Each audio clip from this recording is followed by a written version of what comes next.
Une fois, je Oui. m'étais amusé, une parachat Mishpatim, une fois, je m'étais amusé amusé. J'avais passé un certain temps à préparer et à vous expliquer un petit peu la synthèse des lois et leur transition les unes avec les autres. Ça dit quelque chose, Joseph, ou pas? On avait passé toutes les mitzvot de Mishpatim, essayer de voir leurs liens et d'avoir une vision synthétique. C'était compliqué, ça. Alors,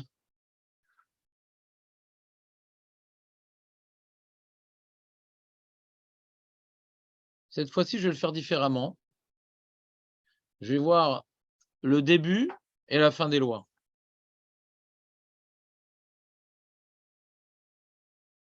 Pour qu'on passe un peu plus de temps à réfléchir plutôt que je vous fasse un listing. C'est intéressant, le listing en soi. D'avoir une vision d'ensemble, c'est intéressant. Mais on ne peut pas tellement approfondir quand on fait un listing. Et là, j'ai envie d'un peu d'approfondir, si vous voulez bien. Donc bon, la première loi, tout le monde la connaît, c'est le Eved Ivri. Alors, beaucoup parlent sur le Eved Ivri que, oui, l'oreille qui a entendu Arsina et trucs, tu n'auras pas d'autre Dieu, et il s'est fait un autre maître et tout. C'est pas du pshat. C'est pas du pshat. Déjà, on commence pas par la lacha de l'oreille percée. Et deuxièmement, ce qui est présenté dans Eved Ivri, c'est pas le Eved lui-même qui est présenté. On nous présente celui qui achète le Eved Ivri. On ne pas. La Torah ne dit pas celui qui est devenu Eved Ivri. Non, non. Im tikne. On parle au propriétaire. Au passage, on va prendre des choses qui concernent le Eved lui-même. Ouais. Mais c'est-à-dire qu'ici, on s'adresse au propriétaire. Quelqu'un qui a des moyens et il veut s'acheter un petit Eved Ivri. Alors, on parle d'un cas de quelqu'un qui a volé, il n'a pas de quoi payer, etc. Et donc, il est vendu par le Beddin pour 6 ans. Et avec la somme qui va être vendue pour le travail qu'il va fournir pendant 6 ans, cette somme-là va rembourser ses dettes liées aux dégâts qu'il a entraînés à la société. Je parlais trop vite? On parle qui tikne, pas qui tié, Eved Ivri. Qui tikne, quand tu acquériras, pas quand tu seras Eved Ivri. Donc, c'est pas que la Torah veut me parler comment toi, tu es Eved Ivri. Non, c'est pas ça le sujet. On va apprendre un peu des choses au passage, mais c'est pas ça le titre. C'est clair la première remarque? Alors, ça veut dire quoi? Pourquoi on nous parle de l'acquisition du Eved Ivri? Alors, vous allez voir dans la paracha qu'on parle beaucoup de lois, de comportements face aux démunis, face aux faibles.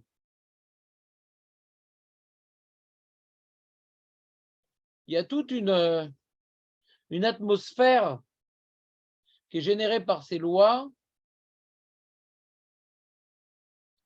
Attention, mon ami,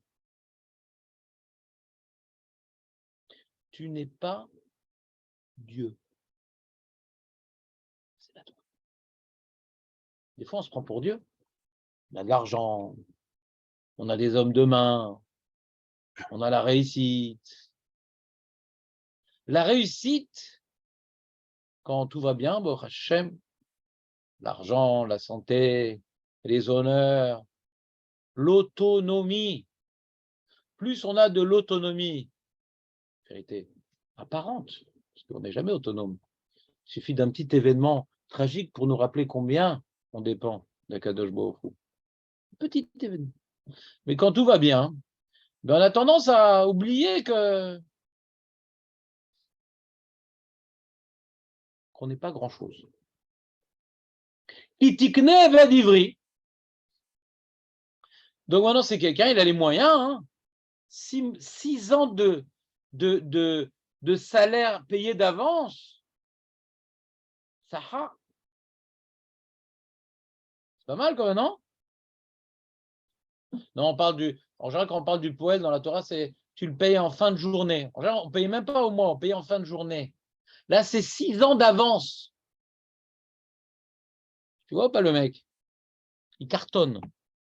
Alors, quand tu arrives à d'Ivry, attention, lui fais pas ci, lui fais pas ça. Quand tu as un coussin, donne le tien, nanana. Donc, tu as pris un mec, un rejet de la société. Oui, pourquoi un rejet de la société? Pourquoi tu fais une grimace? Mais pourquoi?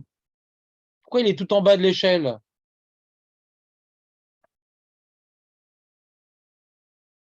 Il a volé. Il a volé. Non seulement il a volé, en plus c'est tellement nul, il s'est fait attraper ce nul. Ouais. Et tellement il est nul, il s'est fait attraper, il a déjà tout dépensé, l'abruti. Ouais. Il n'a pas de quoi rembourser.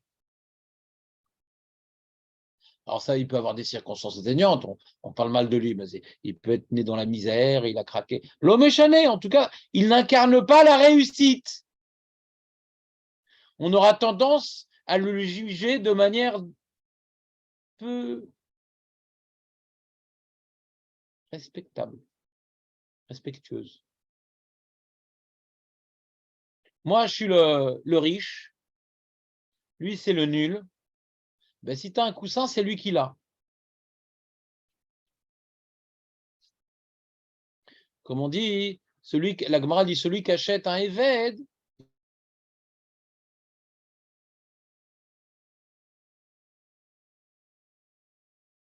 alors que paradoxalement, quand j'achète un Eved, c'est la matérialisation de ma réussite sociale. Je peux m'acheter un mec, je peux m'acheter quelqu'un, j'ai acquis un homme. Connais Adon Leatzmo, la Torah dit non, Chazve Shalom, que tu glisses dans une telle hérésie où tu sentirais que tu peux acquérir un être humain. Tu as la possibilité d'être maître sur un autre. Chazve Shalom, tu n'es même pas maître sur toi-même.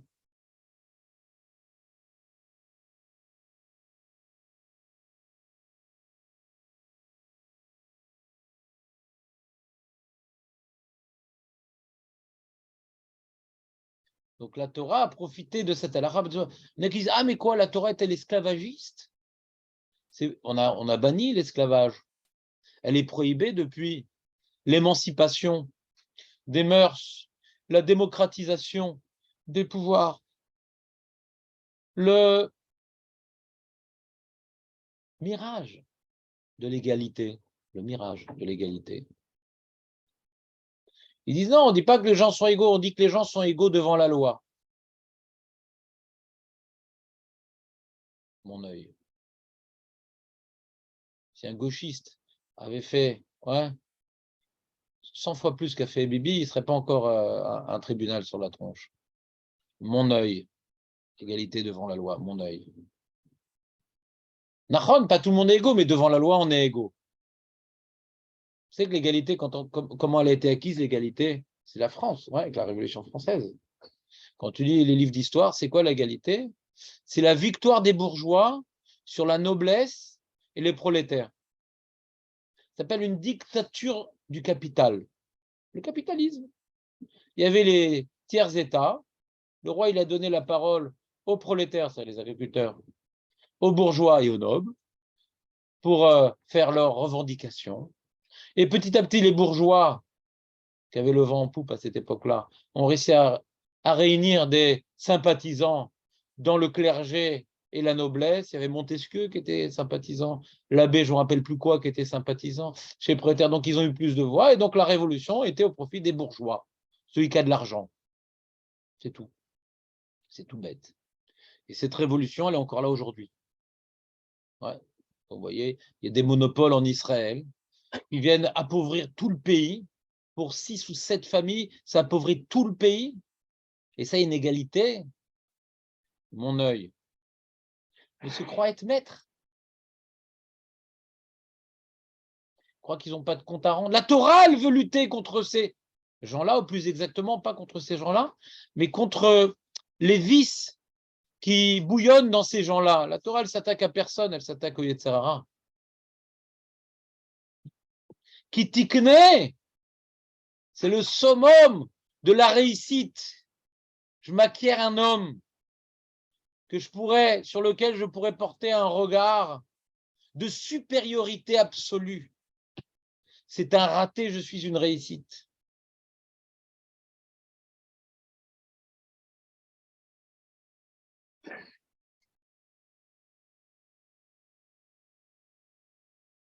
D'ailleurs, la Torah protège l'esclave dans la mesure où, si maintenant on le plonge dans cette histoire d'achat,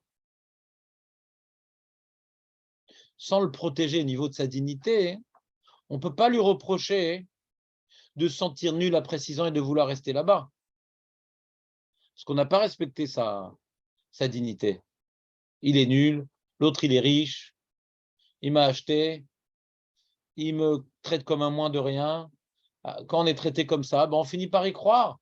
Et on ne sent même plus après le courage de reprendre la vie. Après que la Torah nous ait montré combien est égal aux yeux d'Hachem le riche qui a les moyens d'acheter et de réhabiliter le voleur et le voleur lui-même. Aux yeux d'Hachem, les deux, c'est ses créatures.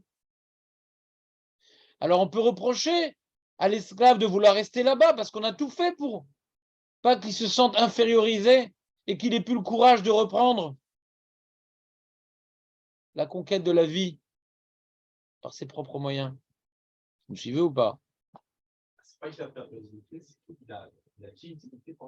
C'est-à-dire, il a pu acquérir, on a respecté sa dignité, et donc comme maintenant on nous parle qu'il veut rester là-bas et qu'il y a un midrash qui nous dit, ouais, l'oreille qu'a entendu Arsina, etc. On lui reproche quelque chose. Pourquoi on peut lui reprocher de vouloir rester là-bas? Alors que c'est pas ça le sujet de la paracha. Parce que la Torah a respecté sa dignité en faisant en sorte que quand il a été acheté, l'autre, il doit lui donner tout son respect.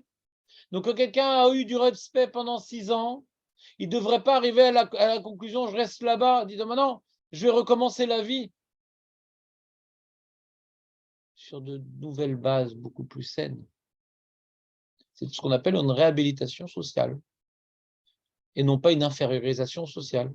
Des fois, quelqu'un, quand il va en prison, il devient plus pourri qu'avant qu'il n'y soit rentré. Ce n'est pas une réhabilitation sociale. Les geôliers lui montrent sa nullité, les caïds le brisent psychologiquement. Ouais. Donc, quand il sort de prison, il ne sait pas quoi faire, quoi. Il se sent inexistant.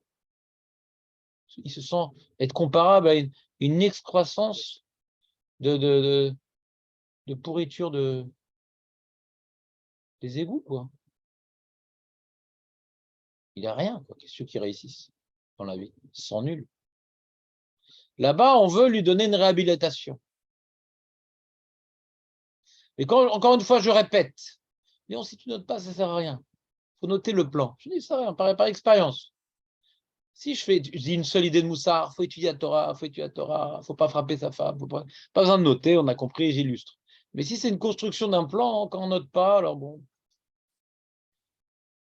je ne pense pas que ça serve à quelque chose. Et si maintenant on vous demandait de faire le Dvar Torah Ata, je ne pense pas qu'il reste quelque chose.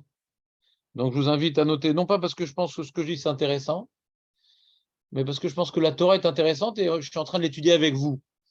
Vous n'êtes pas obligé d'être d'accord avec moi, mais dans la mesure où vous notez, vous pourrez dire, ah, j'ai pas compris, au début on a dit comme ça. Après. Si vous notez pas, vous perdez le fil, je peux raconter ce que je veux à la limite. Donc j'aimerais profiter de vos remarques. Donc je voudrais que vous investissiez dans le shiur en essayant de suivre le plan pour pouvoir être prévenu quand j'ai dit des bêtises. Bon, Hachem, ça m'arrive trop souvent. Donc on reprend. La Torah ne nous présente pas la psychologie du Eved, mais la psychologie du Adon. Attention quand tu es Adon, mon ami. Tu as des lois à respecter pour pas que tu te prennes pour Dieu.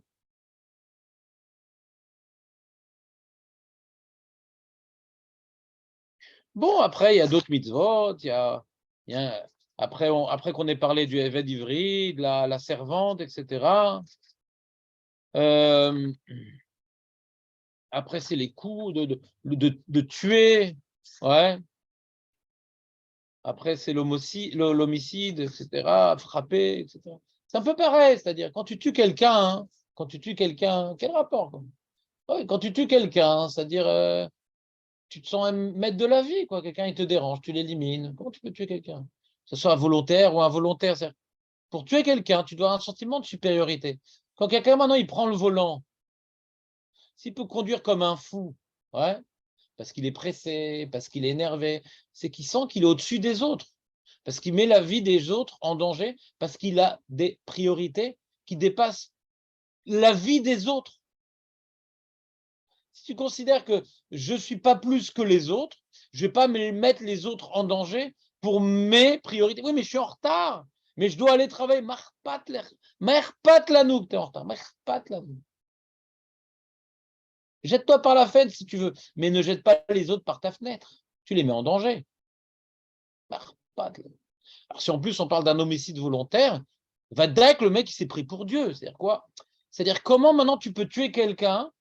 Si tu tues quelqu'un de manière volontaire, c'est que pour l'argent, pour le pouvoir, il a un intérêt. Son intérêt est plus important que la vie des hommes. C'est comme Dieu, quoi. Après, on parle de frapper, de dédommager, c'est pareil. Comment tu peux lever la main sur un autre si tu te sens égal à l'autre? Si tu ne te sens pas être supérieur aux autres, comment tu peux frapper, Birlal? Des fois, des gens, ils frappent personne, mais ils frappent leurs enfants. Ça arrive, ouais. Il m'a énervé, il m'a bousculé, l'enfant, il m'a mal parlé, il a truc. C'est pas toujours chinouri, c'est pas toujours dans son intérêt, c'est des fois par sentiment de supériorité. Comment il me parle, comment il me gêne, comment il me truc. Pour frapper quelqu'un, c'est parce qu'on se sent supérieur à lui. Si maintenant quelqu'un que tu apprécies beaucoup, quelqu'un que tu as beaucoup de respect, un rave et tout, il te dérange et tout pour passer le chemin, tu vas pas le bousculer. Et des gens, tu as ils te gênent, tu l'es quelque part, tu vas un peu le pousser pour passer. Pousse-toi que je m'y mette. Si quelqu'un que tu as du respect, tu vas pas le faire, d'accord? Excusez-moi. Pour frapper, c'est de sentir supérieur à l'autre. Il dérange, il t'énerve, Asma. Vous comprenez ce que je veux dire ou bien je parle trop vite à mon âge? C'est-à-dire que les lois sociales que la Torah est en train de nous développer nous rappellent non pas l'importance de l'autre, nous croit société, c'est pour les autres. Non, c'est pour toi. C'est l'effacement de ton ego. Ça t'apprend à porter un regard sur toi-même. Si tu n'as pas travaillé sur ce que tu représentes à tes yeux, si tu as une trop grande place dans le monde, cet esprit nombriliste où tu te sens au-dessus de tout, je ne peux pas arriver à respecter les autres parce qu'ils me dérangent. Et je suis au-dessus de tout. Ils me dérangent, j'élimine, je pousse, j'exile, je recadre, je restructure pour être dans mon confort. Si je n'apprends pas à voir que je suis un être créé par Akadosh Baruch Hu, si je n'ai pas accompli les 5 premiers des 10 commandements qui me rappellent que Hachem, il est tout, ouais, et que je dois m'annuler entièrement à lui, par le Hanochi, par la fuite de la Vodazara, par le Shabbat qui me permet de prendre conscience que tout est créé, donc moi aussi, Shabbat, tout est créé, donc moi aussi. Alors comme c'est trop général, Shabbat, on dit tout est créé, moi aussi, alors je suis obligé de parler de Kivud Avaim. C'est ça le lien. Tout est créé, moi aussi. Donc c'est facile de respecter la création en s'arrêtant de travailler. Mais de ne pas s'énerver quand mes parents disent quelque chose qui ne vont pas dans mon sens, ou ouais, c'est beaucoup plus dur que Shabbat. Mais si j'ai compris que je suis créé et que par le respect des parents, c'est pas pour eux le respect des parents, c'est pour prendre conscience que je suis créé. Et donc, comme je suis créé, je dois respecter ma source. Je suis d'accord ou je ne suis pas d'accord? Je suis rien sans eux. Alors, grâce au Kivud Haem, j'arrive au Shabbat. D'accord? J'arrive au Shabbat. Donc, si maintenant, mon Kivud Haem, il s'oppose au Shabbat, je ne peux pas. Il me dit de transgresser mes parents. Pourquoi? Parce que le but que c'est pour arriver au Shabbat, ce n'est pas pour les parents. C'est pour comprendre que je suis créé. Donc, si mes parents m'appoussent à ne pas faire Shabbat, à oublier que je suis créé, donc je ne les écoute plus parce qu'ils n'ont plus leur place de créateur. Ils sont choutaf dans ma création. Ils ne sont pas plus que choutaf. Ce n'est pas pour parce qu'ils m'ont aidé quand j'étais petit et pour me lancer dans mon affaire et ils m'ont donné à manger. parce que je dois me rappeler que j'ai été créé par eux. Je suis une créature, je ne suis pas tout puissant.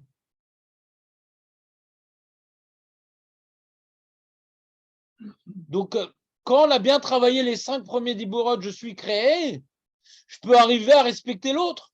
Ne pas le tuer, ne pas le kidnapper, ouais, ne pas lui prendre sa femme. Parce que là, je peux me sentir égal à l'autre. Le sentiment d'égalité, ça sert jamais un Smolani qui pourra nous l'apprendre. Parce qu'il ne croit pas en Dieu. C'est pas lui de nous apprendre la démocratie, le respect de l'autre, parce qu'il n'a aucun respect pour les autres. Il a un respect pour son espace vital. Il a peur qu'on lui prenne son espace vital à lui, mais il s'en fout des autres. Il est prêt à accepter que l'autre, des fois, il a un espace vital parce que c'est bien que lui aussi, il a un espace vital. Alors, je te le concède parce que moi, j'en ai besoin. Mais il ne s'intéresse pas à l'autre parce qu'il ne réalise pas qu'il est rien. Il pense être tout. Et le tout qu'il est, il a besoin de tout cet espace vital. Donc, il a peur qu'on lui pompe de l'air. C'est tout. Donc, il est prêt à accorder à l'autre de l'air pour qu'on lui laisse de l'air. C'est tout, pas plus. Pas plus.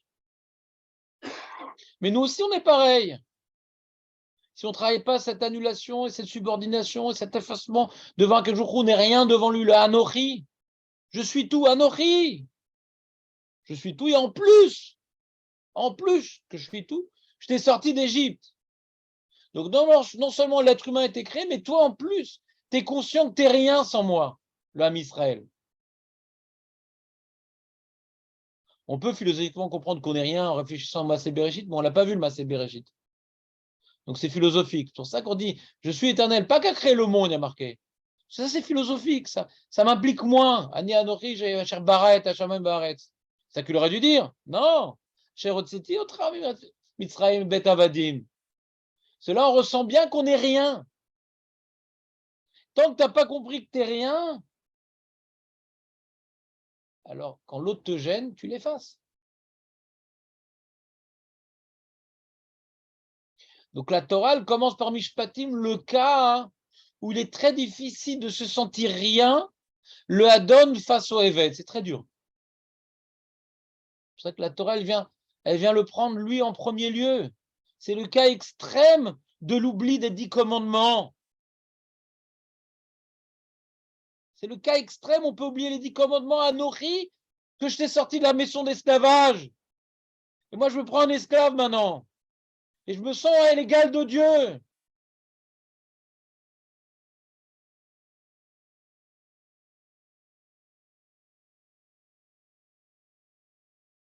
J'ai pas été clair, non, je sens complètement d'accord, ça m'embête. Vous êtes trop d'accord pour que ce soit vrai.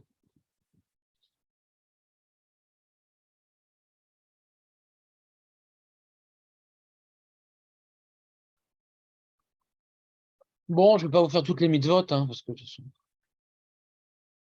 tout le monde note, donc pas intérêt.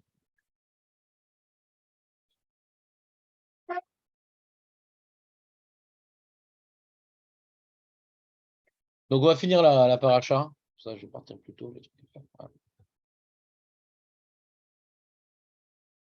Pas trop vous ennuyer non plus. Donc, par quoi se finissent les dernières mitzvot de la paracha? Les dernières mitzvot de la paracha. Donc, fin de compte, hier, je vous ai préparé un show que je ne le fais pas du tout. Ça m'arrive tout le temps, ce truc-là. Tout le temps, c'est pareil. Je sais pas. C'est un truc super intéressant et tout. Non, c'est pas de votre truc, c'est moi. C'est plutôt pendant la nuit, j'ai réfléchi à un truc. Le matin, je dis ah, mais c'est important cette idée, truc. Et je laisse tout tomber. C'est comme ça. Ouais, peut-être, je sais pas. Si je vois les gens noter, peut-être. Voilà. Je suis quand même l'envoyé officiel de Poutine. J'ai un certain esprit dictatorial.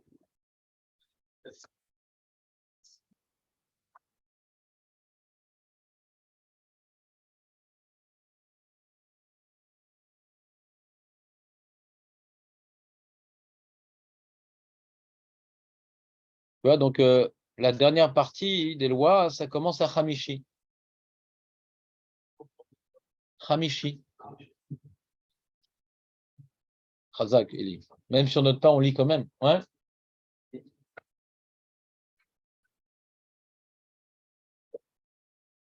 Non, mais passe aux autres, comme ça, c'est.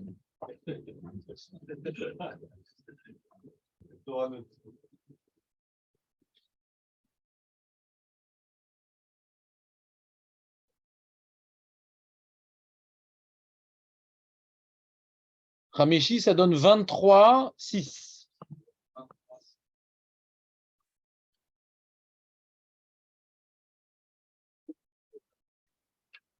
Donc, on parle du juge, ouais. Lotate mishpat evionecha berivo.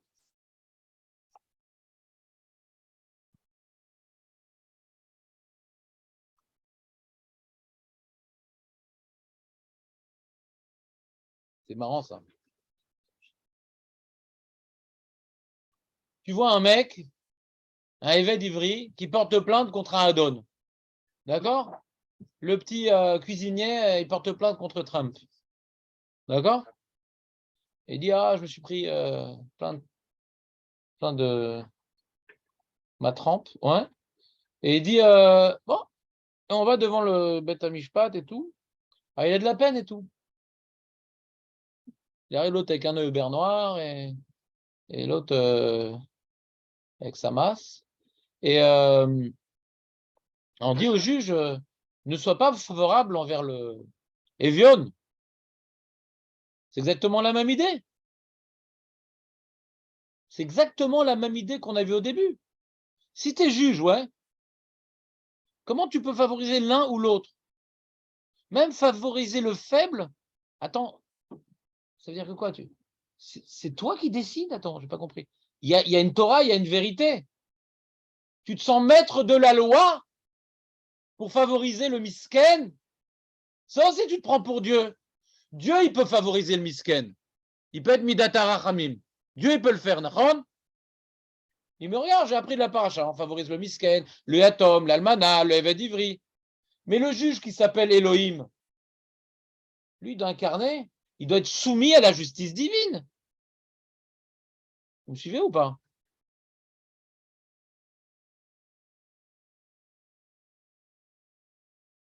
Comme tous ces pourris là de l'ONU, hein, ouais, les pauvres petits Palestiniens.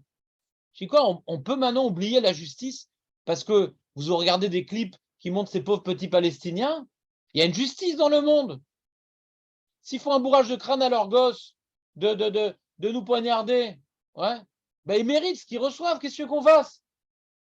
C'est pas juste ce qu'ils font. Ils auraient pu depuis longtemps avoir un pays s'ils étaient plus intelligents et ils avaient fait plus d'efforts. Ils sont dans la situation qu'ils méritent. Alors pourquoi tu oublies la justice? Tiens, les pauvres. Regarde Hazard, les pauvres. Regarde les pauvres. Regarde dans les shtachim, les pauvres. Attends, vous êtes prenez pour Dieu? Vous êtes des hommes, donc les hommes sont tous égaux. Tu ne peux pas mettre les pauvres au-dessus des autres. Si tous les hommes sont égaux, celui qui n'arrête pas de faire des bêtises, ouais, et qui se met dans le trou, il s'est créé un trou, il s'est mis dans le trou, tu ne peux pas punir l'autre parce que quelqu'un a voulu se mettre dans le trou. Tu n'es pas Dieu. Un homme doit être juste. Tu regardes maintenant les conditions de chacun. Si tu t'es mis dans une situation, le mec s'est jeté par la fenêtre, on va faire un procès à celui qui a posé les fenêtres dans l'immeuble. Pourquoi tu n'as pas mis des soragines? Mais t'imagines sur... Tu sais, il y a des tours immenses, très jolies, avec plein de vitres. Imagine des soragines sur tout l'immeuble. Ah, c'est pas joli, dit le monsieur. Mais c'est de ta faute, tu aurais mis des soragines. Qu'est-ce qu'on fasse? Question qu'on fasse. Le pauvre Misken et tout. Misken, je ne sais pas s'il est Misken pour l'instant. Il y a eu une dispute entre les deux. C'est parce qu'il est Misken et l'autre, il a tout pour réussir dans la vie que je vais changer la loi. Attends, le juge a oublié qu'il n'est qu'une créature au service de Dieu. Marrant qu'on parle des juges. Alors, il dit Midvar Sheker Tichak, éloigne-toi du mensonge. Venaki Vetsadik Altaro qui Loazik Racha. Alors, c'est l'inverse. Naki Vetsadik Altaro. Ne tue pas le tzadik. Tzadik, c'est tzadik Bedin. Tzadik, c'est pas forcément le mec et tout, avec les péotes, les yeux révulsés quand il prie. Non, c'est le tzadik Bedin. Il ne méritait pas. Pourquoi tu inverses le jugement? Ou tzodek? Tzodek. Veshochad lotikar, ki shochad yaver pikri, veselek divrit tzadekim. Veger lotilchatz. Le guerre, il arrive et tout. Le guerre, on parle d'un converti. Ouais. est converti, le pauvre, il vient de Belgique, est converti et belge. Alors, on se demande pourquoi l'âme s'effrite. Ouais. Alors, et il arrive, tout ça, il se sent un peu paumé. Et on lui fait pas trop confiance, tout ça. Est-ce qu'il va continuer à faire les tefilines? Est-ce qu'il va continuer à faire Shabbat? Pourquoi? Parce qu'il dit, je vais faire les tefilines une fois. Je vais mettre les tefilines une fois. Il dit, peut-être qu'il va continuer, il va pas continuer. Donc, et vraiment, il a un gros problème. Il est guerre et il est belge. Alors, on dit, lui met pas la pression. Parce qu'il y a aussi un autre problème de supériorité. Il y a le Hadon sur le Évêque, il y a le juge sur les gens qui se tiennent devant lui, et il y a le juif sur le guerre. Nous, on est les acteurs principaux du film. T'es où, toi, dans les 10 commandements dans le film? Toi, tu débarques de Norvège ou de Belgique et tout, en fin de parcours. Tu me fais, nous, on a roulé notre boss. On est les descendants d'Abraham, Yitzhak et Yaakov. On peut sentir une certaine supériorité. C'est qui celle-là qui s'est convertie pour marier avec le fils? Le fils, c'est vrai qu'une guillorette, le pauvre. Ouais, une vraie guillorette, bien sûr. Sinon, on dit à la guerre comme à la guerre. Ouais, une vraie guillorette. Mais c'est qui celle-là? C'est comme une Goya aux yeux des gens. Parfois, il y a des gens comme ça, ouais. C'est comme une Goya.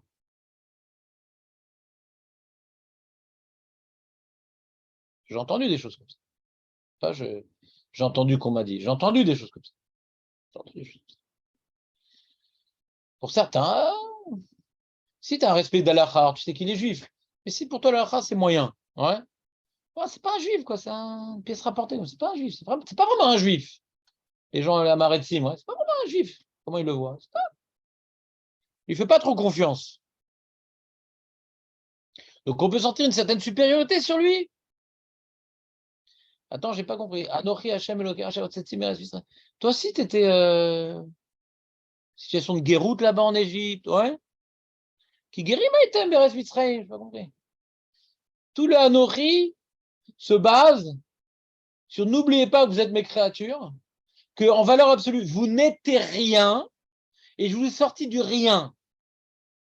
Pas pour faire de vous des dictateurs, pas pour faire de vous des demi-dieux, pour faire de vous des représentants de moi, pas de vous. Donc si moi je m'occupe des riens, occupez-vous des riens. C'est tout. Parce que vous n'êtes pas grand-chose.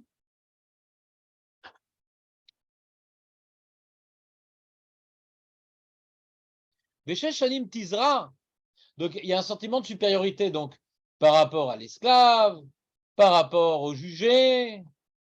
On parle aussi du Yatom, Almana, on parle de plein de choses. Je vous ai sauté un peu tous les sujets de la paracha. Et là, maintenant, sentiment de supériorité, ouais, d'indépendance. J'ai une terre, je subviens à mes besoins. On ne va pas me dire quoi faire, j'ai de quoi manger. Ouais. Je ne me sens pas tellement dépendant d'Akadosh Baruch Hu. Là, on n'est plus dans le social maintenant. Ouais. C'est un truc intermédiaire. C'est un peu social, mais c'est un peu divin, la Shemitah. La Shemitah, c'est un peu social. On a la fin la chance de vous faire les dernières nuits de vote, là, ouais. Dernière mitzvah de la paracha, la toute dernière, c'est Bassar Vechalav. La cerise sur le gâteau. Chalavi. Avec du pastrama. Ouais. Et alors la Shemitah, c'est une transition un peu. Parce que d'une part, c'est un travail sur comme on est des créatures du jour qu'on doit tout à Kadosh Baruch Hu. Alors, faut pas que la terre qu'on a reçue et qui nous permet de subvenir à nos besoins nous fasse oublier qu'on a tout reçu d'Hachem et qu'on n'est rien. Donc ça, c'est la Shemitah. Ça, c'est la Shemitah. Shesh Shanim Tizra, Yud. Shesh Shanim Tizra et Artsecha, ve'asafta et Tvuata. Pendant 6 ans, on te laisse ramasser ta récolte. Ve'ashvit. La 7e année, lâche. Lâche, Tishmetena, lâche. Untashta. Abandonne. Abandonne. Ve'achlou et vionné amecha. Attends, j'ai bossé et tout. J'ai planté ces vignes, j'ai planté ces trucs. Qu'est-ce qu'il y a? Quoi, ils peuvent rentrer sur mon champ et tout me prendre, mais c'est à moi. Et vionner Amecha, les charclos que tu vois à la porte de la synagogue et que tu fais comme ça, pas de pièces dans la poche, comme ça. Dire. Là, tu laisses rentrer chez toi pour venir manger tous tes fruits.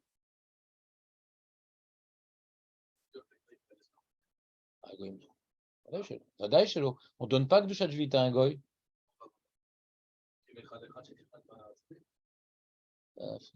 Comment on fait? Le son. Ouais. J'ai trouvé une technique maintenant. Ouais. Je sais pas moi, qu'est-ce que tu veux maintenant? Alors il y a une halakha qui s'appelle Mipnei Shalom. Quand je donne à Zdaka à des juifs, il y a un goy au milieu. Alors je dis pas Passar Halav, ouais. Passarti Halav. Non. Le Malach Hamavet ou Passar Alenu Velo Halav. Nous, on n'est pas le Malach Hamavet. Alors Mipnei Shalom Malchut, ouais. Mipnei Shalom, on donne aussi Begoïm. Donc si maintenant le goy vient, on ne peut pas le retenir. D'accord? Mais si maintenant j'ai des fruits à donner, je ne donne pas au goy. Vous connaissez l'histoire, j'ai raconté plein de fois l'histoire des oranges et tout. On ne peut pas l'histoire des oranges. La femme, elle avait une femme de ménage et tout. Qu'elle allait revenir dans son pays, il dit pour tous ces bons services et tout. Elle a donné un paquet d'oranges de Sarbeddin. Tout ça, tout arba. Je ne sais pas faire l'accent, je ne sais pas c'est de quel pays. Donc,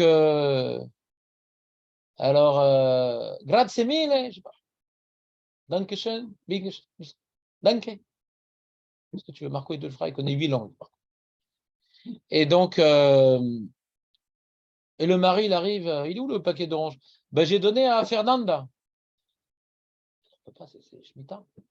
On va vite lui reprendre. Ah ben, tiens, prends ses fruits, reprends-lui, donne ça à la place, on peut pas, c'est. En plus, il fallait sortir ça en route, la arrête. On dit sourd, ouais. Elle va et tout, elle allait prendre le bus et tout. Avant de monter dans le bus, elle le voit courir après. Et la Goya, elle sert de sa poche tous les bijoux qu'elle avait volés.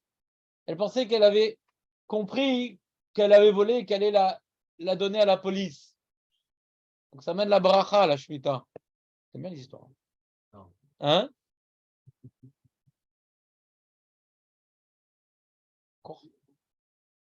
Donc cette histoire devrait te rappeler qu'on ne donne pas au goïm. Ah. C'est possible.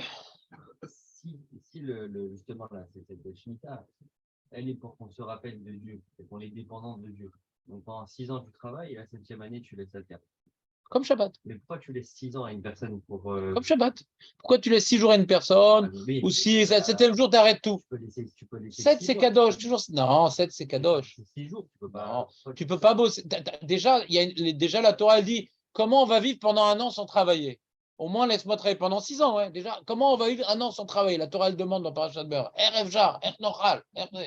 Et tu dis maintenant, tu veux faire ça tous les trucs. Justement. Et si tu fais plus court, bah, aussi, c'est-à-dire un an aussi, il sera plus court. Non, mais on veut que tu travailles la Emouna. Pas tout le temps. On te laisse. La Emouna, si c'est tout le temps, alors c'est plus de la Emouna, c'est du mysticisme et on ne va pas le faire. La terre en jachère, par contre, ça peut ouais, mais là, c'est pas ça le but. Non, c'est pas le but. Là, c'est pas le but. Non, c'est par hasard. Ouais. Parce que c'est pas que la jachère ici. Parce qu'on parle ici aussi des arbres fruitiers qu'on doit laisser aux pauvres. Les arbres fruitiers, il n'y a pas de jachère là-bas. Aucune jachère. Jachère, c'est quand maintenant tu laisses la terre se reposer. Ils ont découvert au Moyen-Âge. Ouais. C'est au Moyen-Âge, je crois qu'ils ont découvert. Hein? Ouais, là, et les juifs, ça n'a pas raison de marcher parce qu'en Roussarat, on ne le faisait pas. La lacha qu'on fait en Roussarat, c'est Orla, c'est tout. Que Orla. Hein? Kilaim, pardon. Ouais, Kilaim, Khazak.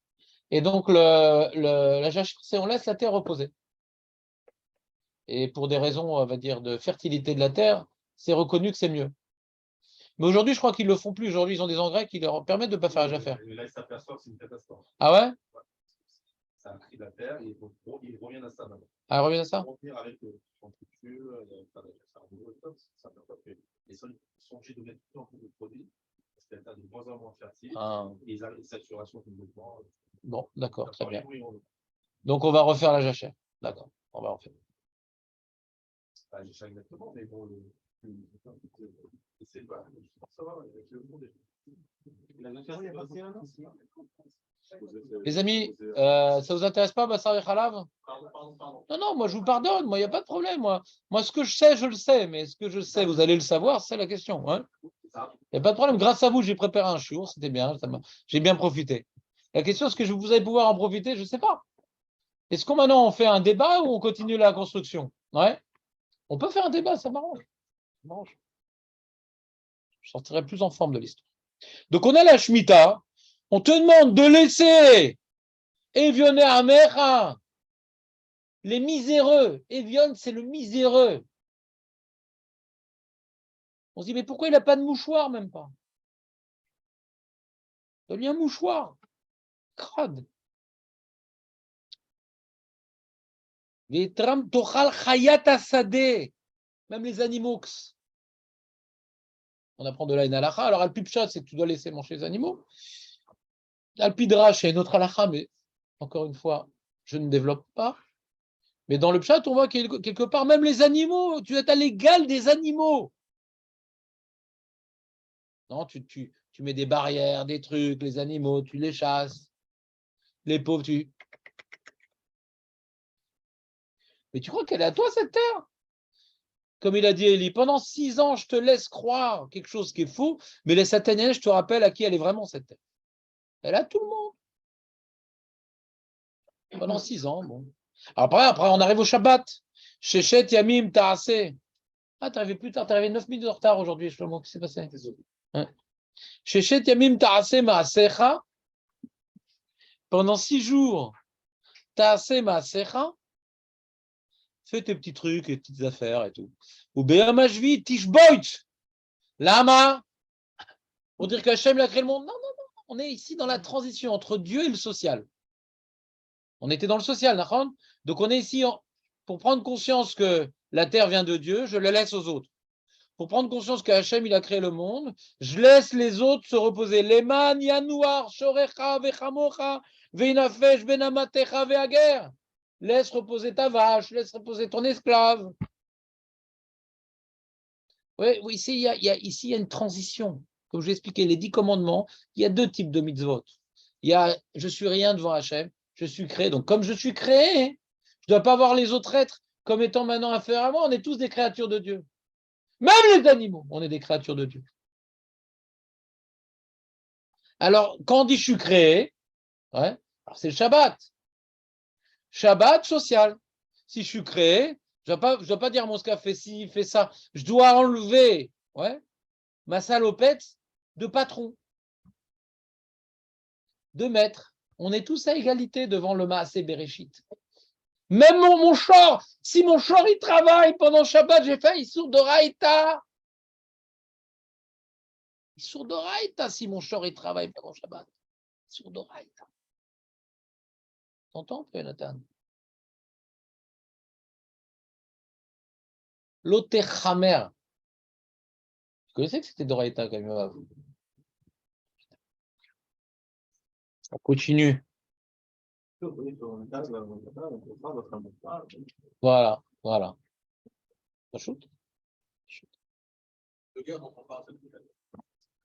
La guerre comme à la guerre. Ah, la guerre. C'est le guerre Toshav là-bas. Rachim et Fourash. Parce que si c'est un juif, de toute façon, il doit faire Shabbat pour lui-même. Maintenant, le guerre Toshav, c'est quoi? C'est un goy qui fait les 7 mitzvot des noirs. Dans les 7 mitzvot, il n'y a pas Shabbat. D'accord? Donc, maintenant, il dit, moi, je veux bien de sa part avec le juif, le pauvre. Il ne peut pas travailler tout. Moi, je veux bien travailler, ça ne me dérange pas. C'est mon copain, le juif. Même quelqu'un qui n'est pas mon esclave, moi, je ne peux pas profiter de l'effort d'un autre. C'est-à-dire, je m'efface complètement devant Dieu. J'oublie que je suis propriétaire. C'est ça l'idée. J'oublie que je suis propriétaire. Si quelqu'un travaille pour moi, Alors, il y a une question, alors quoi, Amiral Akoum, c'est d'Oraïta. Alors, on a l'impression que le goy, c'est d'Oraïta ici, Il y a une question, on sait que c'est des rabbanan, Amiral. On a l'impression qu'on t'interdit de faire travailler le Gertosha, donc c'est d'Oraïta. Bon, chez l'autre, il y a Charbé. Mais dans le Pshuto chez le Mikra, de faire travailler un goy, c'est un problème. Parce que ma tête, je suis encore en train de faire fructifier mes biens, j'ai une certaine supériorité. Shabbat, t'as pas plus d'argent que les autres, t'as pas plus de biens que les autres, t'as pas plus. Tout s'arrête, tout doit s'arrêter. Qui travaille pour lui-même? Le Daï, là maintenant. Il fait ce qu'il veut, lui. Il n'a pas reçu Shabbat. Alors, il y a un passouk difficile, c'est le passouk 13.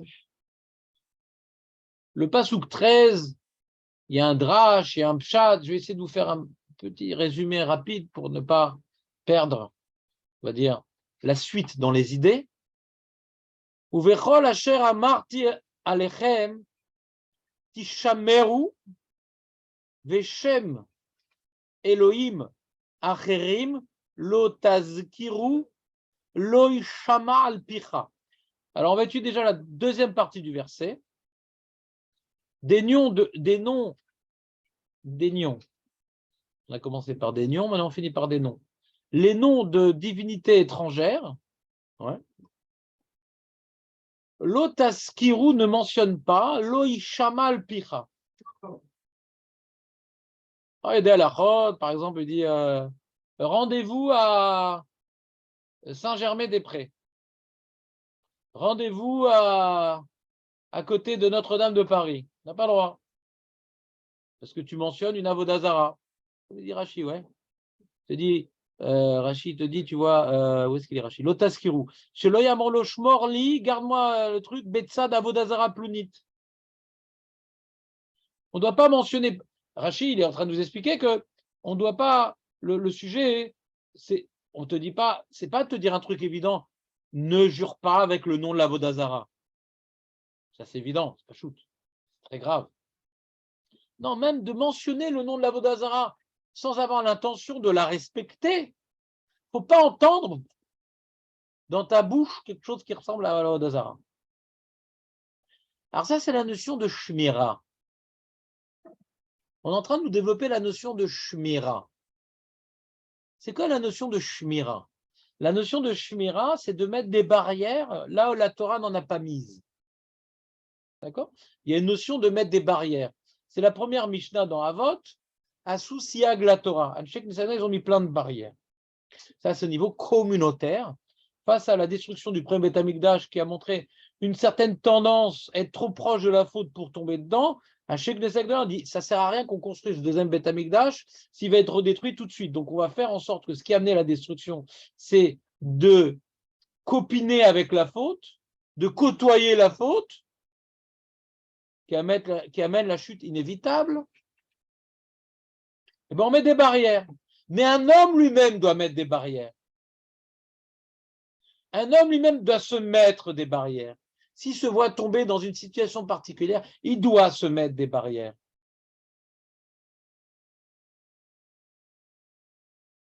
Le Messiah Técharim Mefourash nous le dit. Le Messiah Técharim nous dit que toutes les barrières que les Chachamim ils ont mis, c'est parce qu'ils connaissent la nature humaine et qu'ils savent qu'en général, quand on fait ça, on risque d'arriver à ça. Donc, ils ont interdit à tout le monde. Sans distinction. Oui, mais moi, c'est différent parce que... Non, tu ne peux pas sortir du roi. Altifresh Piatsibour. En général, il y a un problème. Tu dois respecter la barrière. Mais si tu te connais, il dit le Messiah Técharim, tu te connais. Et tu sais que quand tu es dans telle situation, tu te mets en colère. Dans telle situation, tu laisses glisser tes yeux. Dans telle situation, tu vas faire bitul Torah. Dans cette situation, tu vas mal prier. Dans telle situation, tu vas mal parler avec ta femme. Dans cette situation, tu vas étrangler ta belle-mère. Dans telle situation, toutes sortes de situations. C'est une mitzvah.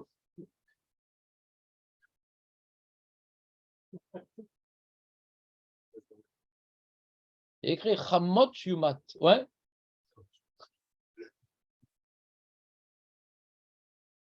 D'accord? Hachem a séparé la mère en 12, moi en 32. Ouais, la belle-mère, elle était belle là. Hazak, on en a plein. Donc, on continue? Si tu te connais. Si tu te connais, que dans telle situation, tu arrives à des choses pas bien, mais c'est que tu as un devoir de ne pas rentrer dans cette situation. Tu dois te mettre une barrière. Où c'est écrit dans la Lara que chacun avec son Shulchan Aruch personnel. Tu dois te mettre des barrières qui n'ont pas mis les Chachamim. Ils n'ont pas mis. Parce que tu te connais. Tu sais que quand maintenant tu utilises Internet sans fil, tu arrives à faire des bêtises. Tu sais que quand maintenant tu parles de politique au travail, tu lèves le ton. Tu sais que le dernier, alors tu dois écrire un petit pincas. Ouais, je ne fais plus ça. Il est néder parce qu'on met du temps à l'acquérir. Ouais. Alors là, il y a cette idée-là, elle est écrite Beremez ou Bechol Asher Amarti Alechem. Le Rav Hirsch dit Tishameru. Tout ce que je vous ai dit comme halachot, Tishameru, gardez-les. Nous dit Rav Hirsch, faites en sorte que ça puisse être gardé. Comment? En se mettant des barrières. Illustration. La Torah t'illustre l'interdit des 10 commandements qui commencent par la Vodazara, que tu vas même pas dans ta bouche entendre le nom de Saint-Germain-des-Prés ou Notre-Dame de Paris ou je sais pas quoi, je sais pas quoi, notre chienne de pourri. Ouais, comment il faut changer, je sais pas comment on fait. Et même pas dans ta bouche pour entendre ces divinités. C'est ça qu'on dit toujours le boudin, l'acrobate, pour accomplir sa halakha.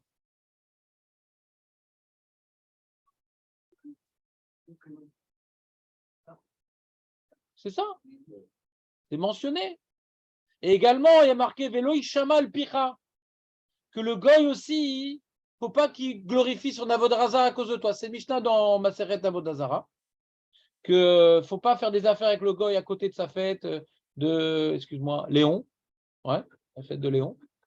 Et celui qui se prend un sapin dans la tête, ouais, voilà. Pourquoi? Parce que quand il va faire une bonne affaire, le goy dit ah, par le mérite, ouais, par le Dieu des sapins, ouais. J'ai enguirlandé ce client. D'accord? J'ai de l'argent, je peux mettre mes enfants à la crèche maintenant. On voit pas dans les Mirachim qu'ils rapportent le nom des Avodazara. Toujours en se moquant. Toujours en changeant. Toujours quand la Harim rapporte le nom de la Vodazara, c'est toujours en changeant. Et j'ai des preuves. Parce que malheureusement, dans ma jeunesse, j'ai bien étudié la mythologie grecque, donc je connais les vrais noms. Et les Harim, à chaque fois, ils les déforment. Je les connais, les vrais noms. Il les déforme, les Harim. Ils accomplissent ce principe. Je n'ai plus en tête ce que j'ai vu dans Chazar. Il y en a des connus. Ils font leurs besoins ou ils jettent des pierres. Ouais, justement. Ils sont déformés. Ils sont bien sûr qu'ils sont déformés.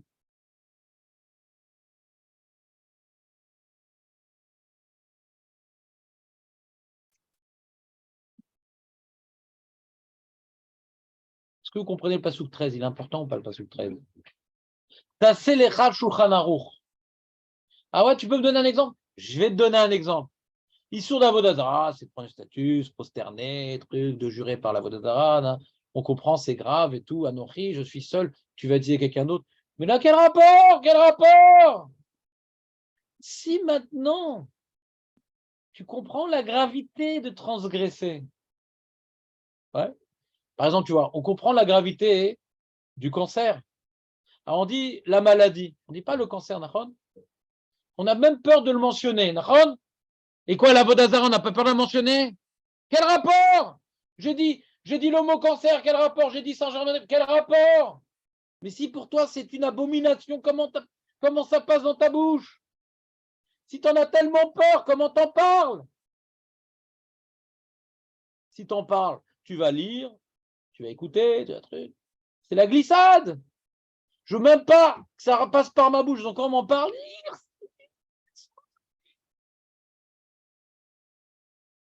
Ça vraiment comme quelque chose. Non, dis-le, vas-y, lâche-toi. Sûr par avoir peur, vraiment sûr. Comment? On peut être sûr. Si tu vois ça vraiment que je joue comme d'autres cultures générales. Attends, mais Gad Elmaleh, il ne pensait pas, quand il était à l'Yeshiva, qu'il allait être intéressé par le christianisme. Un homme n'est pas maître, justement, de ses pensées. Lotaturu achare levavchem. Il était à l'Yeshiva. Lotaturu achare levavchem. Yodel il modmara. Lotaturu achare levavchem. Omeret Agmara, zu divrei minut. Omer Arambam asur lilmod dvarim chez les Neged Hadat, qui est contre la pensée juive, ça va, c'est intéressant, être. Est-ce que tu vas te laisser entraîner? Ça, c'est permis. Le Sanhedrin, il a le droit maintenant d'étudier pour prouver, pour truc. C'est pour ça que le Rambam lui a dit que c'est assourd, mais il l'a fait. Le Rambam, il a lu Aristote pour dire là c'est assourd, là c'est bien, pour parler à sa génération. Mais si tu n'es pas maintenant un conférencier, l'homme est oti. Je suis sectaire. Je suis intégriste. Je ne m'intéresse pas aux autres cultures. Parce que je ne suis pas maître de mes pensées. Je ne suis pas maître de mes pensées. Je ne sais pas là où je commence, où je vais arriver par la suite. Je ne sais pas.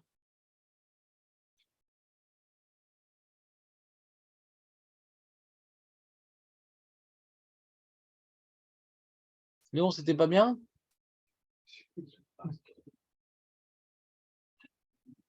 T'as froid, comment ça se fait? J'ai mis sur le chaud, là, je comprends pas.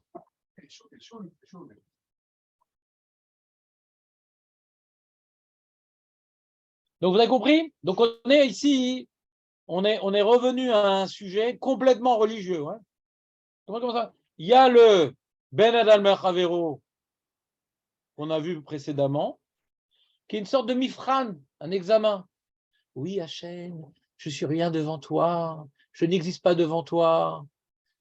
Un mec qui dit, t'as pas 100 balles, dégage, je suis en train de parler à Dieu. Le pauvre, il frappe à la porte et tout, il me dérange. Il dit, qu'est-ce que tu veux? Ouais, je suis en train de lire Les Misérables, tu me déranges. Tu veux causer avec moi?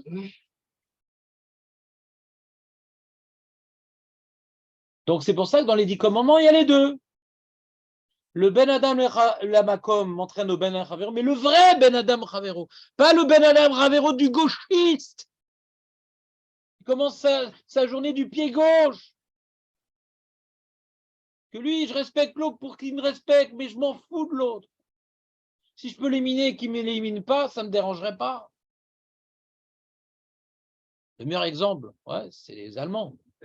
Les Allemands. Très, très, très tolérant. Le pays de la philosophie. Emmanuel Kant. Le respect de l'autre. Le fondement métaphysique de l'éthique des mœurs, je pense que ça s'appelle son livre. Ouais. La morale, complètement inspiré du judaïsme. Le Bar Plukta de Mendelssohn. C'était la même époque. Il y avait une concurrence dans la définition de la morale entre Mendelssohn et Kant. C'était pas mal. Le pays de la philosophie, le pays de la culture, quand tout va bien. Mais il y a la crise de 29. Il est où mon espace vital? Alors, je vais détruire le monde entier pour un peu plus d'oxygène. Parce qu'on n'arrive pas à se nourrir chez nous, on va se nourrir chez les autres. Ah ouais. C'est toujours ça, la guerre. La guerre, c'est milchama, ça vient de lechem. Quand tu n'as plus de pain ici, tu vas chercher pain ailleurs, ça milchama. Mil lechem. Lechem. Je vais les bouffer. Je vais les embrocher.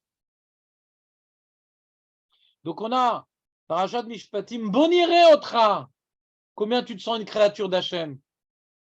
Commence par l'Eved Ivri, le respect de l'Eved Ivri, du corps, des biens, des trucs. Et après, progressivement, on revient à Hachem. Ouais.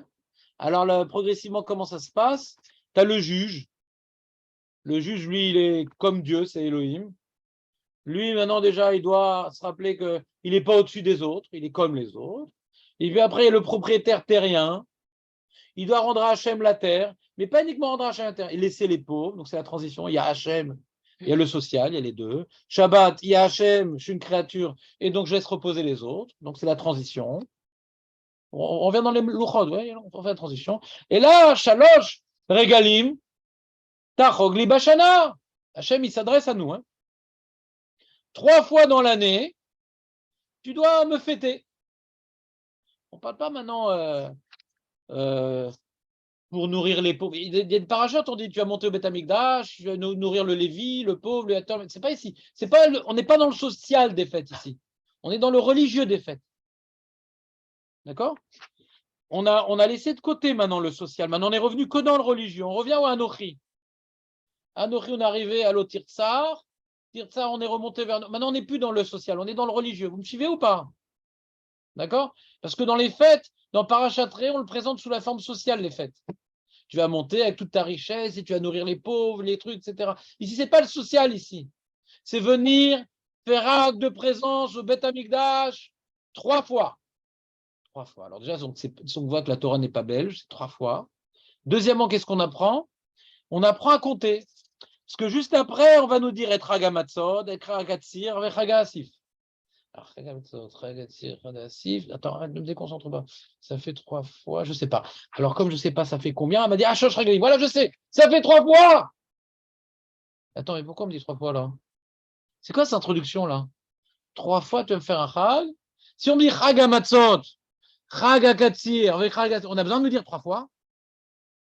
Vous comprenez la question ou pas de qui c'est qui pose la question déjà? Laura Winsberg. Ouais. On a besoin de me dire 3 fois? Non, ça reste 3 fois que je monte. Je monte que 3 fois.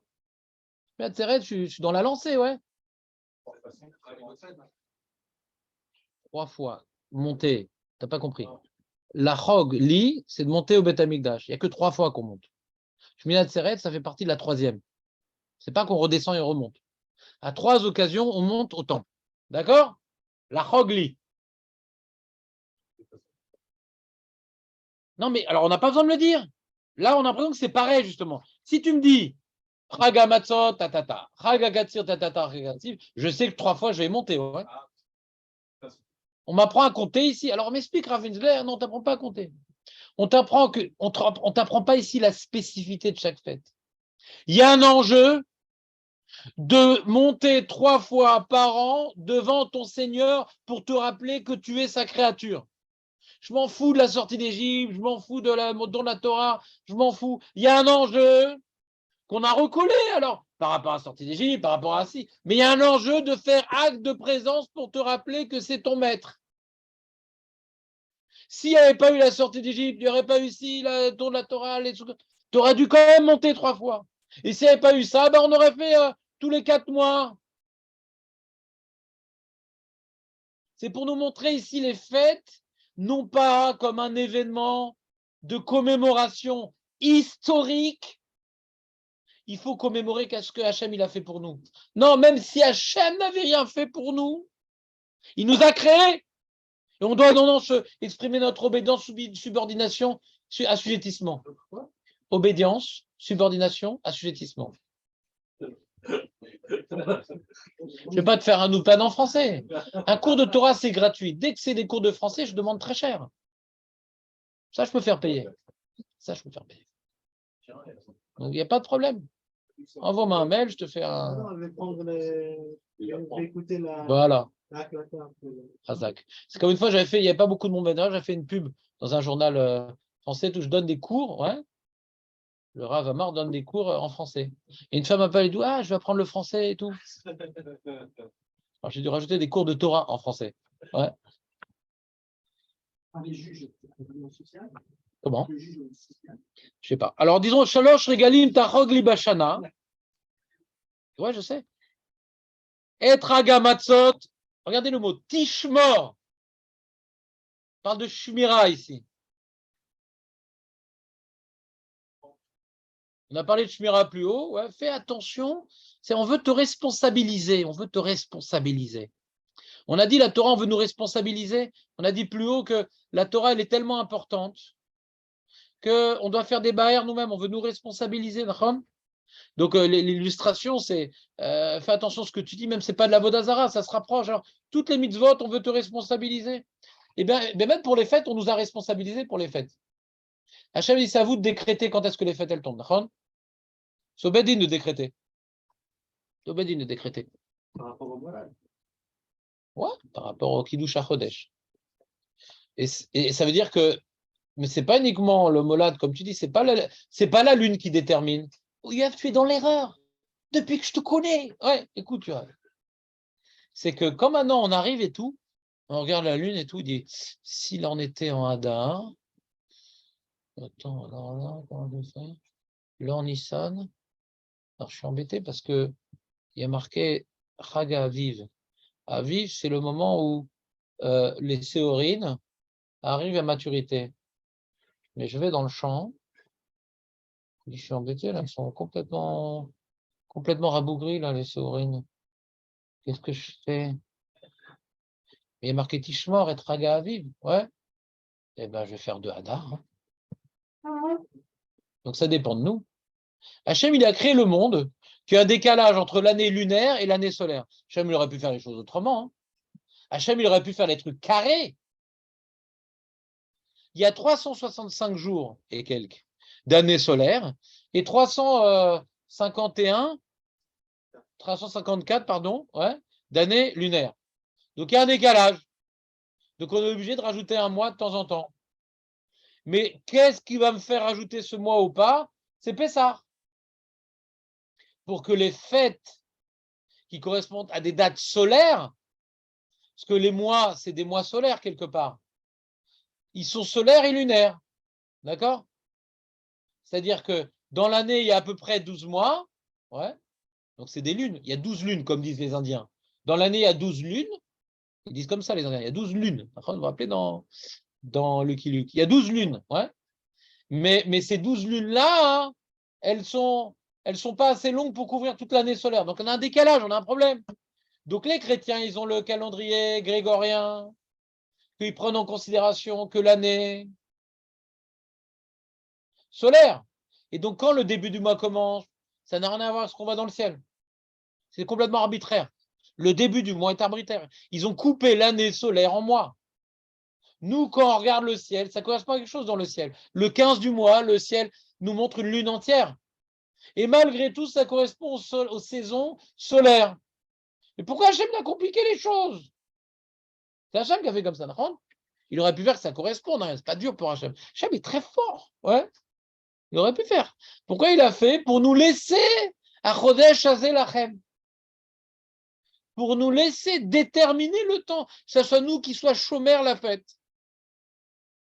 On a investi dans la fixation de la date. Il faut que maintenant, c'est-à-dire qu'on a des dates officielles, il faut se rendre devant le roi. D'accord? 3 fois dans l'année, il y a des dates où il faut se rendre devant le roi. Il y a une halakha de ne pas faire Avodah Zarah et on nous a rendu responsables, fais attention, de faire des barrières pour respecter l'Avodah Zarah. Il y a une mitzvah de se rendre 3 fois dans l'année devant le roi.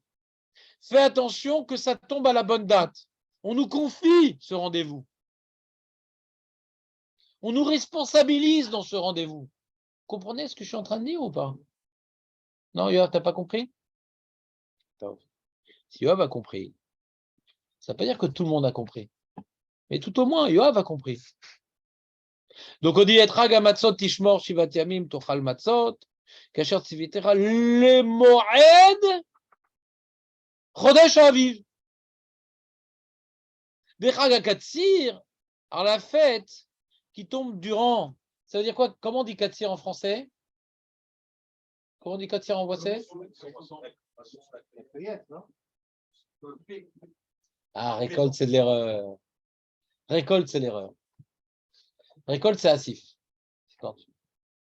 Katir, c'est quand tu coupes. Récolte, c'est couper et tu ramènes dans la grange. Ça, c'est asif. Moisson, c'est quand tu coupes, tu moissonnes. Donc, si tu veux dire katir, c'est moisson. Chagatir, bikure maasecha. Les premières, ouais, maasecha, tout le maasé d'un juif, d'un agriculteur, c'est son blé. Ça, on l'a étudié en long et en large. Shavuot correspond au moment où le blé est arrivé à maturité. D'accord? Donc, au moment où le blé est arrivé à maturité, tu remarqueras ici dans le Passouk Tetzain, il n'y a pas de verbe. Donc, la fête des moissons qui correspond aux prémices de ton travail, donc le blé, que tu achertisera bassadé, que tu vas donc semencer dans ton champ. Vechagassif et la fête des récoltes, à la fin de l'année, lorsque tu vas ramasser tes actions du champ. Il est où le verbe? Non, achertisera. Non, non, achertisera, c'est pas un verbe. C'est pas en rapport sur Chaga Katsir, c'est en rapport sur Bikurei Maasecha. Hein? Non. Il est le verbe sur Chag. Chag quoi? Alors moi je dis qu'il est en parallèle sur Tishmor.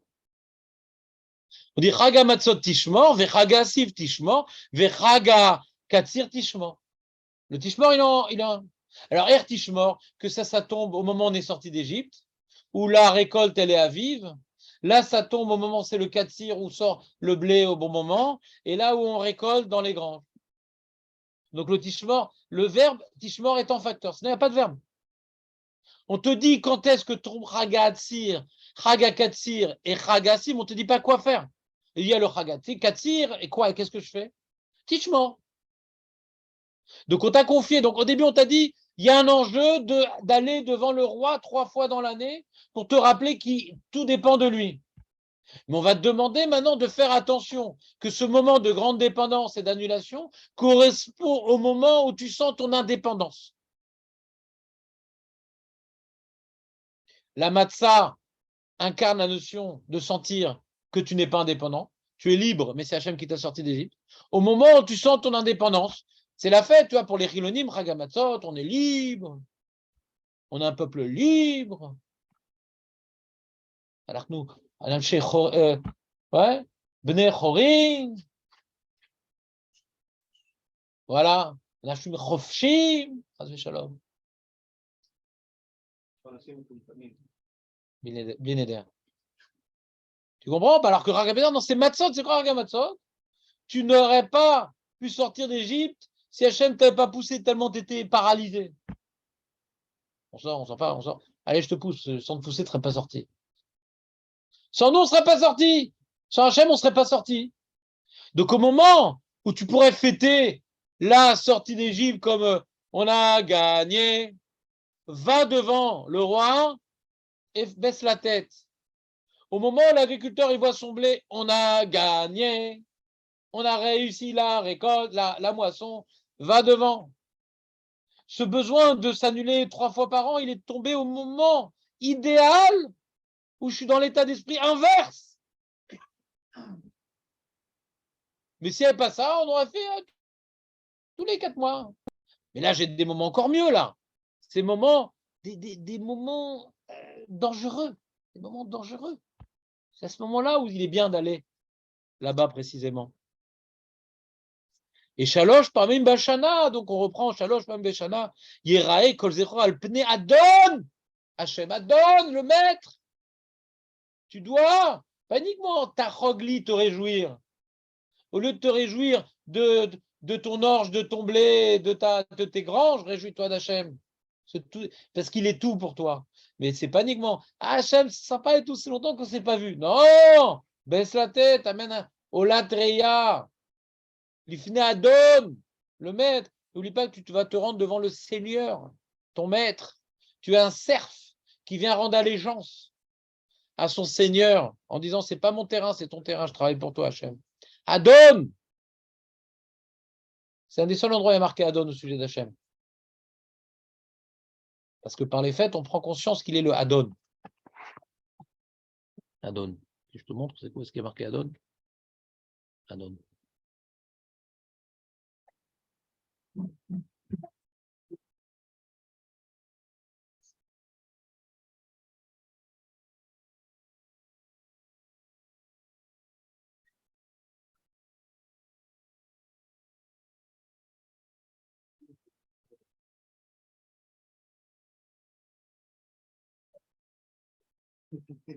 Alors, la première fois, c'est dans Mishpatim.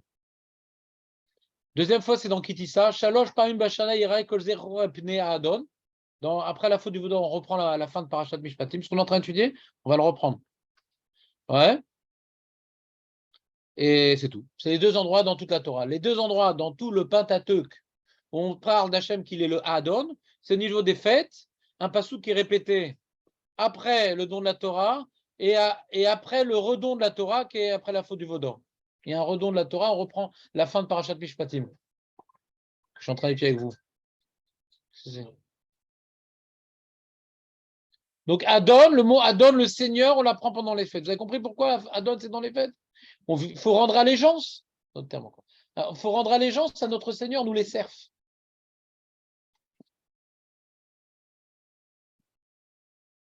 Lotisbar al-Chames dam zifri, loyalim, chelev, chagiat boker. Donc on est toujours dans. C'est à qui cette sonnerie-là que j'étrangle quelqu'un? Ah, c'est Shlomo, comme d'habitude. Chacun son rôle. Ouais. Mais sur vibreur, sinon je vais te remuer. Ouais.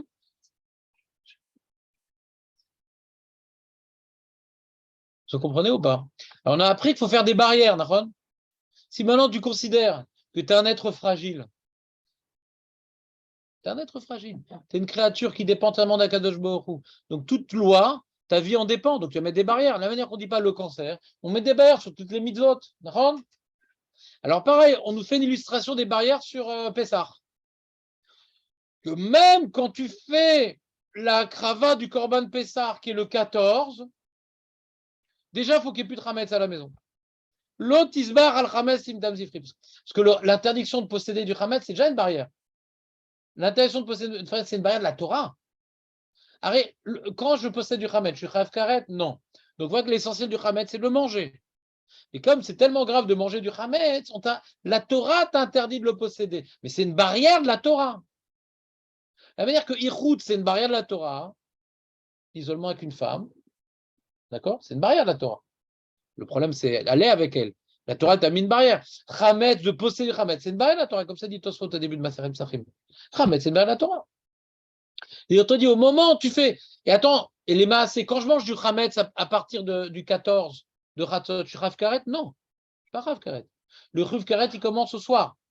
Mais déjà, je ne peux pas posséder du Chametz au moment où j'apporte le Korban Pessah. Dès que je rentre dans l'atmosphère de Pessah, où je fais le Korban Pessah le 14 à partir de Chatzot, déjà, je ne peux pas posséder du Chametz qui ne sera Rav Karet qu'à la tombée de la nuit. Donc, encore une illustration de Tishmor. Velo Yalin Chelev, Ragi Ad Boker. Ah, j'ai pas tout fini. Ah, Rav, qu'est-ce que je fais? J'ai pas tout fini le Korban Pessah. Comment ça, t'as pas tout fini? T'as pas fait attention? Je te préviens à l'avance. C'est un Korban qui exprime ta subordination. T'as faim, t'as pas faim. Tu dois manger ce Korban pour dire maintenant, ouais, Hachem nous a libérés. C'est lui qui nous a sortis. Sans lui, on serait mort. On est son serviteur. Tu dois tout manger. Mais j'ai pas trop envie. Il doit rien rester. Fais attention qu'il doit rien rester. Loyalin, relève, Ragiat Boker. On continue, je ne rentre pas dans les détails, il y a plein de petites remazim, des midrashim, mais il reste 5 minutes. Reshit bikuri admater atavi bet Hashem. Ça, c'est la mitzvah des bikurim. Et c'est la mitzvah des bikurim? Mitzvah des bikurim, ça, il y a un agriculteur. Et il a des arbres fruitiers magnifiques, des 7 fruits d'Eretz Israël uniquement, ouais, qui est le jvar d'Eretz Israël. Et il y a sur son arbre un petit premier fruit qui monte sa tronche. Alors, je mets un petit turban, un ruban là-bas, et quand maintenant il va arriver à maturité, je dois apporter de vignes, de blé, de différents, comment dirais-je, les 7 espèces d'Eretz Israël pour apporter un panier au Beth Amikdash que je vais donner au Kohen. Mais la particularité de la mitzvah de Bikurim, qui est l'avant-dernière mitzvah de la Torah, dans Parashat Kitav, on commence par Bikurim et par Biur Maasrot, Nachon. Donc l'avant-dernière mitzvah de la Torah. Pourquoi on finit par ça? Parce que la Sefer Dvarim, c'est le Sefer qui introduit notre entrée en Eretz Israël et qui nous rappelle que cette terre nous a été donnée pour accomplir des mitzvot. Ça, c'est l'héritage spirituel de Moshe Rabbeinu. Le jour où il va mourir, c'est le Sefer Dvarim. Il nous dit, je ne vais plus être avec vous, n'oubliez pas pourquoi vous allez recevoir cette terre-là. Je vais mourir et Yoshua va continuer la suite pour faire entrer en Eretz Israël. Pour ne pas oublier que cette terre, elle est donnée par Hachem pour accomplir la mitzvot, on apporte mitzvot de Bikurim. Pourquoi? Parce que la particularité de la mitzvot de Bikurim, c'est que ce n'est pas une mitzvah comme toutes les autres où je fais un acte. C'est un acte à laquelle j'associe des mots. Des fois, je dois comprendre le sens de la mitzvah en ayant étudié. Là, je n'ai pas besoin d'étudier le sens de la mitzvah parce qu'on me fait lire celui qui apporte les Bikurim, voilà, Arami Ovedavi, c'est ce qu'on lit à Pessah. Arami Ovedavi, ouais, et Méhat, je suis descendu, et je suis devenu esclave d'un terre qui n'était pas la mienne, et ils m'ont fait souffrir, et Hachem a sorti, il y a Trazaka, Zoranetouya, ce qu'on lit à Pessah, ouais. Pessah qui est le jour où on prend conscience que Hachem m'a tout donné. L'agriculteur qui est au moment de sa joie, où il a ses arbres fruitiers qui ont redonné les nouveaux fruits. Au lieu de se réjouir de sa puissance, de son esprit de propriétaire, il doit apporter à Hachem, et pas uniquement apporter à Hachem comme Trumot Masrot. Dire une phrase qui lui fait prendre conscience que sa terre n'est pas à lui. C'est ça la force de Bikurim. Par rapport à toutes les autres mitzvot qui me fait prendre conscience que c'est pas moi, je donne un impôt. Mais c'est pas un impôt comme les autres. C'est là, je dis explicitement, ce n'est pas ma terre, c'est toi qui m'as tout donné. Même Yaakov et nous, il aurait dû être tué par la vanne, et il n'aurait pas dû survivre en Égypte, et on n'aurait pas dû sortir, et tu nous as sortis, et tu nous as donné cette bonne terre, et voici les fruits. C'est ça la force de Bikurim, c'est une prise de conscience que ça ne m'appartient pas, je ne suis rien. Lot Evachel, Gedi, Bachalev, Imo. Alors là, ça finit par une mitzvah, ma kesher. Pour l'instant, on avait tout expliqué de manière cohérente, de manière rationnelle, que c'est par rapport à le lien entre les mitzvot ben chavero, ben makom. Tu es une créature. Si tu te sens à l'égal des autres, tu ne dois pas t'élever ni sur le Eved, ni sur le Si. Mais en tant que juge, tu ne dois pas prendre position. Tu dois être un fidèle protecteur de la loi divine. En tant que propriétaire de terrain, tu dois t'arrêter pour dire que ça vient d'Hachem et laisser les autres profiter de ton travail. Shabbat, laisser tout le monde se reposer. Vous comprenez? Ouais. Et puisque tu es une créature fragile et que tu dépends que de Torah et Mitzvot, c'est ça qui te fait vivre, c'est pas ton champ. Alors fais attention de mettre des barrières sur barrières pour ne pas toucher ce qui te fait vivre. De ne pas prononcer des paroles qu'il ne faut pas prononcer. De revenir chez le Seigneur pour te rappeler que tu es sa créature. Et fais très attention de venir au bon moment. C'est toi qui décides le moment. Et tiens bien, Tishmor Tov. Fais attention de ne pas oublier. Bémet, c'était une musa qui n'était pas respectée, la fête de pèlerinage. Ils ne montaient pas au Beth Amikdash, les gens. Ils ne faisaient pas le Shemitah, les gens. Parce qu'ils ne voulaient pas cette notion de dépendance. Ils ne voulaient pas cette notion de subordination. La Shemitah n'a pas respecté, les fêtes n'ont pas été respectées. Cette subordination qui les dérangeait. C'est ça qu'on dit Tishmor, garde bien. C'est ça qui va te sauver. C'est ça qui va permettre de garder la terre en Eretz Israël. Parce que tu sais que tu n'es pas le propriétaire, tu es complètement dépendant à Kadosh Baruch Hu.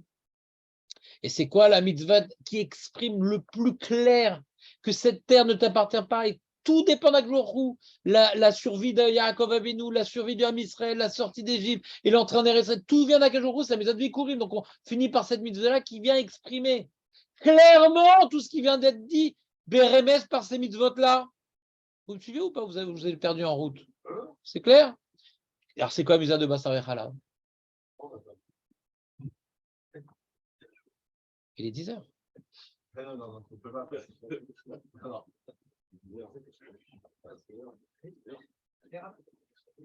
Si on résume toutes les mitzvot de Mishpatim, on a vu, te sens pas au-dessus de l'esclave, te sens pas au-dessus du pauvre, te sens pas au-dessus du riche quand tu es juge, ne te sens pas au-dessus des animaux, tu dois même laisser même tes animaux manger sur le champ.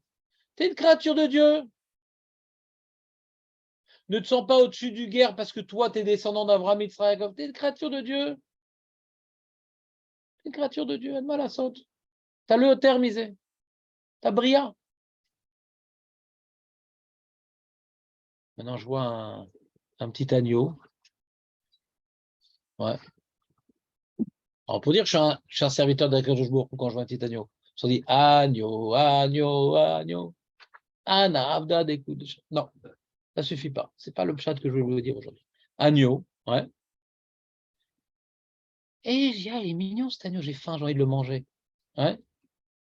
Alors, les goïms, paraît-il, disent que c'est très bon, Bassar Vechalav, etc. Et pour son kiff, ouais, il oublie le contexte. Il y a plusieurs mitzvot de Harzariout comme ça. Il y a Shiloh Haken. Tu vas manger, tu vas prendre et la mère et l'œuf.